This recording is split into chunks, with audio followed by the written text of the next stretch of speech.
ನಮಸ್ಕಾರ. ನಾನು ಏನೂ ಅಲ್ಲ ಅಂತೇಳಿ ತಿಳ್ಕೊಬಾರ್ದು, ಮತ್ತು ನಾನೇ ಎಲ್ಲ ಅಂತಲೂ ತಿಳ್ಕೊಬಾರ್ದು.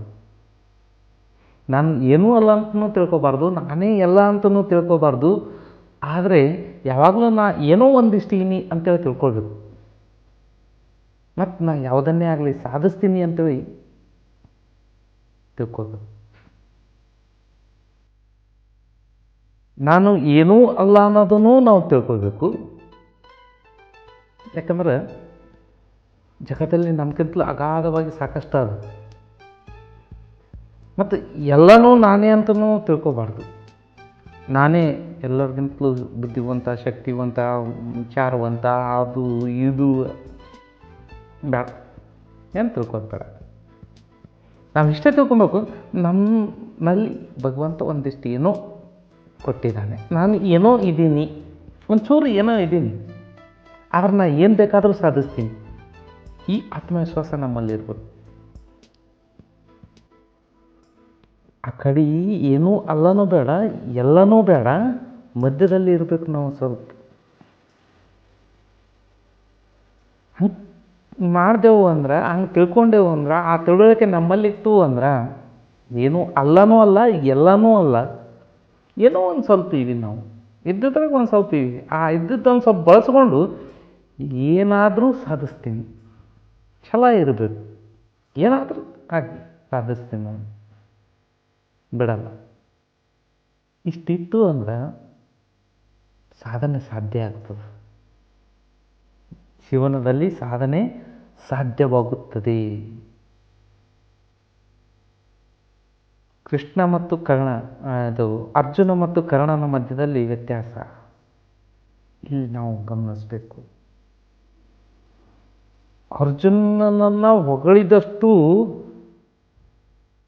ತನ್ನ ಶೌರ್ಯವನ್ನು ತೋರಿಸ್ತಿದ್ದಂತೆ, ಕರ್ಣನಿಗೆ ತೆಗಳಿದಷ್ಟು ತನ್ನ ಶೌರ್ಯವನ್ನು ತೋರಿಸ್ತಿದ್ದಂತೆ. ಅರ್ಜುನನಿಗೆ ನೀನೇ ಅಲ್ಲಪ್ಪ ಅಂತಂದ್ರೆ ತುಂಬ ಖುಷಿ ಅಂತ. ಕರ್ಣನಿಗೆ ನೀನೇನೋ ಅಲ್ಲ ಅಂದ್ರೆ ಆತ ಸಾಧಿಸಿ ತೋರಿಸ್ತಿದ್ನಂತ, ನಾನೇನೋ ಇದ್ದೀನಿ. ಹಂಗೆ ಎಲ್ಲನೂ ನಾವೇ ಅಂತೇಳಿ ಒಂದು ಜಂಬ ಅಹಂಕಾರ ನಮ್ಮಲ್ಲಿ ಬೇಡ. ಮತ್ತು ಏನೂ ಇಲ್ಲ ಅನ್ನೋದು, ನಾನು ಏನೂ ಇಲ್ಲಪ್ಪ ಭಾಳ ಕೀಳರಿಮೆನೂ ಬೇಡ. ನಮ್ಮ ಬದುಕಿನಲ್ಲಿ ಕೀಳರಿಮೆ ಬರಬಾರ್ದು.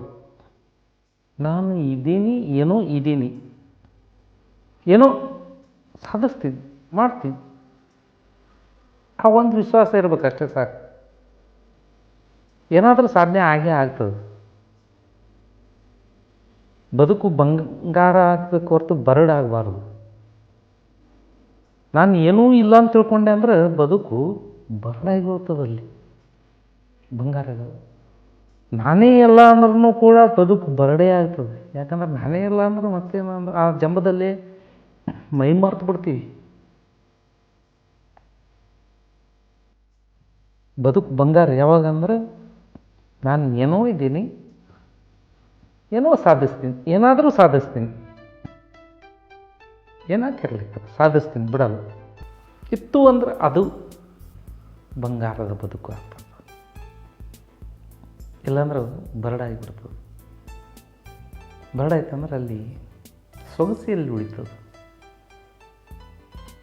ಸೊಗಸು ಇರುವ ಜೀವನ ನಮಗೆ ಬೇಕು. ಜೀವನ ಸೊಗಸಾಗಿರಬೇಕು. ಅದು ನೋಡೋರಿಗೂ ಚಂದ ಇರಬೇಕು, ನಮಗೂ ಚಂದ ಇರಬೇಕು.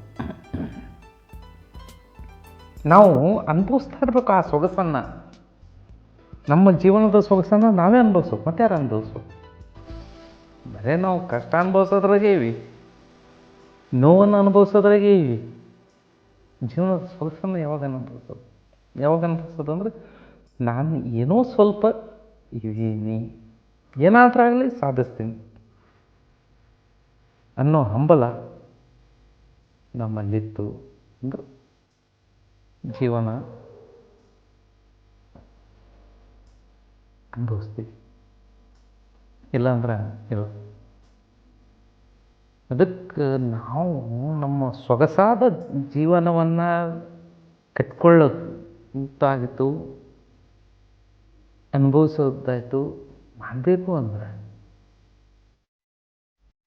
ನಾನು ಏನೂ ಅಲ್ಲ ಅಂತಲೂ ತಿಳಿಬಾರ್ದು, ನಾನೇ ಎಲ್ಲ ಅಂತಲೂ ತಿಳಿಬಾರ್ದು. ನಾನು ಏನೋ ಇದ್ದೀನಿ, ಏನಾದರೂ ಸಾಧಿಸ್ತೀನಿ ಅನ್ನೋ ತಿಳುವಳಿಕೆ ನಮ್ಮಲ್ಲಿ ಇರಬೇಕು. ಆ ತಿಳುವಳಿಕೆ ಇತ್ತು ಅಂದ್ರೆ ಅದು ನಮ್ಮನ್ನು ಕರ್ಕೊಂಡೋಗಿಬಿಡುತ್ತೆ ತಾನೇ ಒಂದು ಸುಂದರವಾದ ಬದುಕಿನ ಜಗತ್ತಿಗೆ. ನಮ್ಮ ಬದುಕೇ ಒಂದು ಸುಂದರವಾದ ಜಗತ್ತು.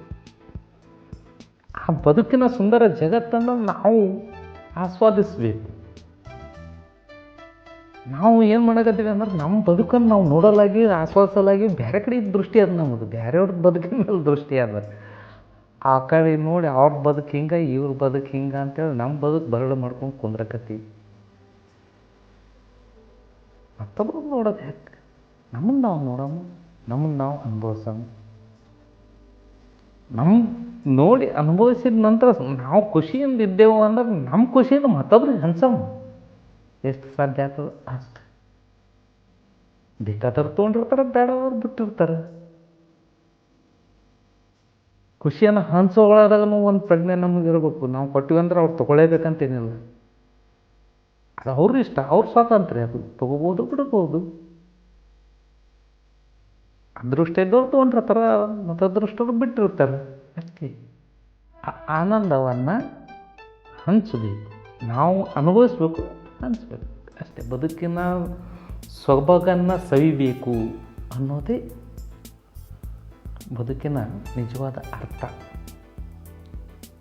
ಅದಕ್ಕಾಗಿ ಬದುಕಿನಲ್ಲಿ ನಾವು ಸೊಬಗನ್ನು ಸವಿಬೇಕು ಅಂತಂದ್ರೆ ನಾನು ಏನೋ ಅಲ್ಲ ಅನ್ನೋದನ್ನು ಬೇಡ, ನಾನೇ ಎಲ್ಲ ಅನ್ನೋದನ್ನು ಬೇಡ, ನಾನು ಏನೋ ಸ್ವಲ್ಪ ಏನಾದರೂ ಸಾಧಿಸ್ತೀನಿ ಅನ್ನೋ ನೆನಪು ನಮ್ಮದಾಗಿರುತ್ತೆ.